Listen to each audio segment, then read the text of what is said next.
Computer application in business BCOC. നമുക്ക് വരുന്ന മറ്റൊരു ചോദ്യമാണ് advantages and disadvantages of computers. കമ്പ്യൂട്ടേഴ്സിന്റെ അഡ്വാൻറ്റേജസ് എന്തൊക്കെയാണ് എന്ന് ചോദിച്ചാൽ ഒത്തിരി കാര്യങ്ങൾ നമുക്ക് പറയാനുണ്ട്. അതിന്റെ ഫീച്ചേഴ്സ് തന്നെയാണ് ബഹുഭൂരിപക്ഷവും. Speed, accuracy, intelligence, versatility, power of remembrance, no feeling, no IQ, ഇതൊക്കെ അതിന്റെ ഫീച്ചേഴ്സ് ആണ്. പക്ഷെ അതിൽ ചിലതൊക്കെ അതിന്റെ പ്രത്യേകതകളാണ്. സ്പീഡ് അതിന്റെ ഗുണമാണ്.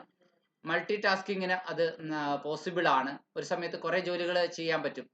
അതാണ് കമ്പ്യൂട്ടേഴ്സിന് വളരെ ഇൻക്രെഡിബിൾ ആയ സ്പീഡ് ഉണ്ടെന്ന് പറയാൻ സാധിക്കും. ഒരുപാട് ന്യൂമറസ് ആയിട്ടുള്ള ടാസ്കുകൾ ഫ്യൂ സെക്കൻഡ്സ് കൊണ്ട് ചെയ്യാൻ കഴിയും എന്നുള്ളതാണ് അതിന്റെ ആ സ്പീഡിന്റെ അവിശ്വസനീയത, ഇൻക്രെഡിബിലിറ്റി.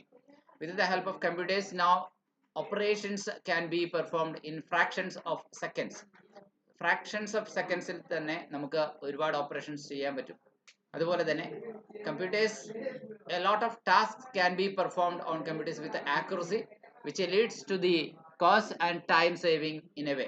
Storage, huge amount of data can be stored on computers at very low cost. കുറഞ്ഞ ചെലവിൽ ഇത്രയും ഡാറ്റ നമുക്ക് ആവശ്യമുള്ളപ്പോൾ കിട്ടുന്ന രീതിയിൽ സംഭരിച്ചു വെക്കാം എന്നുള്ളതാണ്, റിട്രൈവ് ചെയ്യാൻ സാധിക്കും എന്നുള്ളത്.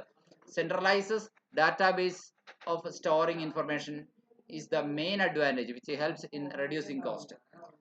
ഡാറ്റാബേസുകൾ സെൻട്രലൈസ്ഡ് സ്റ്റോർ ചെയ്യാൻ സാധിക്കും എന്നുള്ളത് ഒരു മെയിൻ അഡ്വാൻറ്റേജ് ആണ്. കുറഞ്ഞ കോസ്റ്റിലും കുറഞ്ഞ സ്പേസിലും നമുക്ക് ഡാറ്റ സ്റ്റോർ ചെയ്യാൻ കഴിയുന്നതാണ്. പഴയ ഓൾഡ് ഫയൽ സിസ്റ്റത്തെയൊക്കെ ഇത് മറികടക്കാൻ കഴിഞ്ഞു എന്നുള്ളതാണ് അതിൻ്റെ ഏറ്റവും വലിയ അഡ്വാൻറ്റേജ് എന്ന് പറയുന്നത്.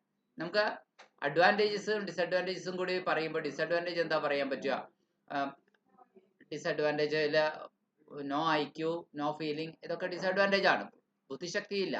വളരെ ഇന്റലിജന്റ് ആയിട്ട് തീരുമാനം എടുക്കാനും പറ്റുന്ന യന്ത്രങ്ങളല്ല കമ്പ്യൂട്ടറുകൾ. അവയ്ക്ക് വികാരങ്ങളില്ല, അതുകൊണ്ട് തന്നെ ബുദ്ധിയുമില്ല. No wisdom and dependent on others decisions. അതിനെ നിയന്ത്രിക്കുന്ന ആൾക്കാരുടെ തീരുമാനങ്ങളെ ആശ്രയിച്ച് അതിന് പ്രവർത്തിക്കാൻ കഴിയുള്ളൂ. ഇതൊക്കെ അതിന്റെ പരിമിതികളും ഡിസഡ്വാൻറ്റേജും തന്നെയാണ്. ഇനി തൊഴിലവസരങ്ങൾ കുറയ്ക്കുന്നില്ലേ? തീർച്ചയായിട്ടും തൊഴിലവസരങ്ങൾ കുറയ്ക്കുന്നുണ്ട് എന്ന് പറയാൻ സാധിക്കും.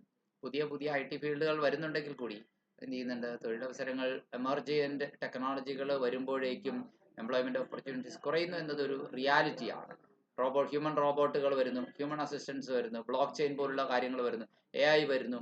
തീർച്ചയായിട്ടും അതൊക്കെ എത്രമാത്രം മനുഷ്യാധ്വാനത്തെ തകർത്ത് കളയുമെന്ന് നമുക്കറിയില്ല.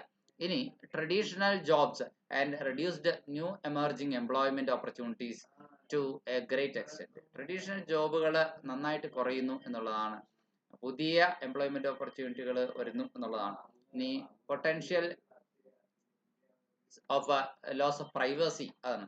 നമ്മുടെ പ്രൈവസി നഷ്ടപ്പെടാനുള്ള സാധ്യതയുണ്ട്. കാരണം ഒരുപാട് പ്രൈവസി വയലേഷൻസ് നടക്കുന്നുണ്ട്. കമ്പ്യൂട്ടർ, ഇന്റർനെറ്റ്, നെറ്റ്വർക്ക് കണക്റ്റഡ് ആയിട്ടുള്ള ഡാറ്റകളുടെ കാര്യത്തിൽ private photos, documents and shows it to other people without their permission. അപ്പോൾ നമ്മുടെ അൺഓതറൈസ്ഡ് ആയിട്ടുള്ള ആക്സസ് തീർച്ചയായിട്ടും നമ്മുടെ ഡാറ്റകളിലേക്ക് കടന്നു കയറാൻ പറ്റുന്ന രീതിയിൽ ഒരു സാധ്യതയെ കൂടി തുറന്നിടുന്നു എന്ന് മാത്രമല്ല, തെഫ്റ്റ് പോലുള്ള കാര്യങ്ങൾ ഉണ്ടാവാറുണ്ട്. നമ്മുടെ ബാങ്ക് മണി പോലും നഷ്ടപ്പെടാൻ സാധ്യതയുള്ള രീതിയിലേക്ക് ഈ കമ്പ്യൂട്ടർ, ആധുനിക സാങ്കേതിക വിദ്യകളുടെ അമിത ഉപയോഗത്തെ വിമർശനം പറയുന്ന ആൾക്കാർ അത്തരത്തിലുള്ള കാര്യങ്ങളെ ചൂണ്ടിക്കാണിക്കാറുണ്ട്. ഡിസഡ്വാൻറ്റേജസ് ഇനിയും പറയാം. വൈറസുകൾ, ഹാക്കിംഗ് അറ്റാക്കുകൾ ഒക്കെ ഉണ്ട്. Virus is a type of worm and hacking is simply and unauthorised access over our computer for some illicit purpose.